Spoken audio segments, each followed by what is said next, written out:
নমস্কার, আমি doctor Naren Pandey, allergy asthma centre কলকাতার পক্ষ থেকে আপনাদের স্বাগত জানাই। আজকে আমরা আলোচনা করতে চলেছি গ্রীষ্মকালেও ঠান্ডা লেগে যাওয়ার প্রবণতা। গ্রীষ্মকাল, বাইরের তাপ, গরম, তার মধ্যেও কিন্তু আমার ঠান্ডা লেগে যাচ্ছে, নাক ঝরে যাচ্ছে, নাক দিয়ে জল পড়ে যাচ্ছে, কাশি হয়ে যাচ্ছে, সর্দি হয়ে যাচ্ছে। এটা নিয়ে আমরা আজকে আলোচনা করতে চলেছি। আপনারা যারা নতুন দর্শক এসেছেন, ওনাদের স্বাগত জানাই। আমি doctor Naren Pandey, allergy asthma centre কলকাতার পক্ষ থেকে। আর আপনাদের অনুরোধ করব লাইক, সাবস্ক্রাইব, কমেন্ট, শেয়ার করে যেতে। পূর্ণ দর্শক যারা লাইক, সাবস্ক্রাইব, কমেন্ট, শেয়ার করছেন, ওনাদের অশেষ ধন্যবাদ। এবং এখনো যদি না সাবস্ক্রাইব করে থাকেন তাহলে সাবস্ক্রাইব করে যাবেন। আমরা কলকাতায় শিয়ালদা স্টেশনের পাশে 5 মিনিটের হাঁটা পথ, মৌলালী মাজার, মাজারের বাঁ দিকে যে রাস্তা বেরোচ্ছে ওটায় প্রবেশ করে একটা বাড়ি ছেড়ে দ্বিতীয় বাড়িতে আমরা অবস্থিত। আমাদের এখানে পরিষেবা নেওয়ার জন্য আগাম 500 টাকা জমা করতে হয়, যার জন্য আপনারা যোগাযোগ করে নিতে পারেন নিচে দেওয়া নাম্বার 7278034776। এই গ্রীষ্মকালে যে ঠান্ডা লেগে যায় হঠাৎ করে, আমরা জানি যে ঠান্ডা হলে শীতকালে ঠান্ডা লাগবে, গ্রীষ্মকালে কেন ঠান্ডা লাগবে?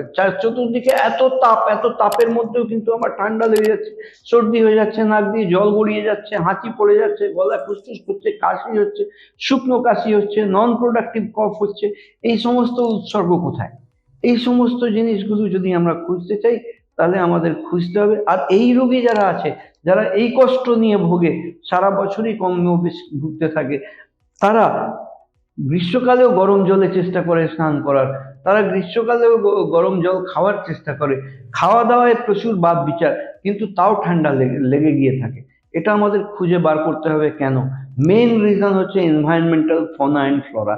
আমাদের এনভায়রনমেন্টে ডিফারেন্ট ফোনা অ্যান্ড ফ্লোরা আছে যেগুলো আমাদের নিঃশ্বাসের সাথে শরীর প্রবেশ করে, এবং আমাদের রেসপিরেটরি ট্র্যাক্ট হচ্ছে সব থেকে বড় রিসেপ্টর জায়গা, যেগুলো রিসিভ করে এই সমস্ত এনভায়রনমেন্টাল পলিউটেন্টসকে। নিঃশ্বাস প্রশ্বাস নেওয়ার সাথে সাথে এই এনভায়রনমেন্টাল পলিউটেন্টস আমাদের শরীরে প্রবেশ করে, এবং লাংয়ের ভিতরে বসে আছে মাস্ট সেল, যেটা রিসেপ্টর সেল। এই রিসেপ্টর সেল এগুলোকে রিসিভ করে, আর যারা অ্যালার্জিক সাবজেক্ট আছে সেই অ্যালার্জিক রিঅ্যাক্টিভিটি করে এই সিমটমসগুলো প্রডিউস করে। এখান থেকে রেহাই পাওয়ার জন্য আমাদের প্রয়োজন আছে খুঁজে বার করা, খুঁটিয়ে বার করা কোন কোন জিনিস থেকে কত পরিমাণে অ্যালার্জি হচ্ছে।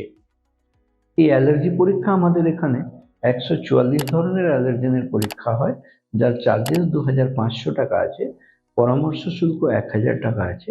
আর ভ্যাকসিন যার কথা বলছি, 1 বছরের কোর্সের ড্রপের চার্জেস হচ্ছে 8000 টাকা। এইরকম পরিষেবা। হ্যাঁ, আর একটা ইম্পর্টেন্ট কথা, একবার ইমিউনোথেরাপি ভ্যাকসিন 1 বছর নিয়ে কিন্তু সেটা কমপ্লিট নয়। ভ্যাকসিন, যে কোনো ভ্যাকসিন হয়, সেটা has to be followed with the booster doses. তো এর বুস্টার ডোজ আগাম আরও 4 বছর কন্টিনিউ করতে হয়, তাহলে একটা পার্মানেন্ট লাইফ লং সলিউশন পাওয়ার সম্ভাবনা আছে। এইরকম পরিষেবা যদি নেওয়ার প্রয়োজন থাকে তাহলে নিচে দেওয়া নাম্বার 7278034776-এ ফোন করে যোগাযোগ করে আগাম 500 টাকা পাঠিয়ে নন রিফান্ডেবল আপনারা এই অ্যাপয়েন্টমেন্ট নিয়ে এসে এই পরিষেবা নিতে পারেন। আজকের মতন এখানেই শেষ করলাম। আপনারা ভালো থাকুন, সুস্থ থাকুন। আমি doctor Naren Pandey, allergy asthma centre কলকাতার পক্ষ থেকে। আর সাবস্ক্রাইব, লাইক যদি না করে থাকেন তাহলে দয়া করে লাইক, সাবস্ক্রাইব করে চ্যানেলটা যাবেন। আপনারা ভালো থাকুন, সুস্থ থাকুন।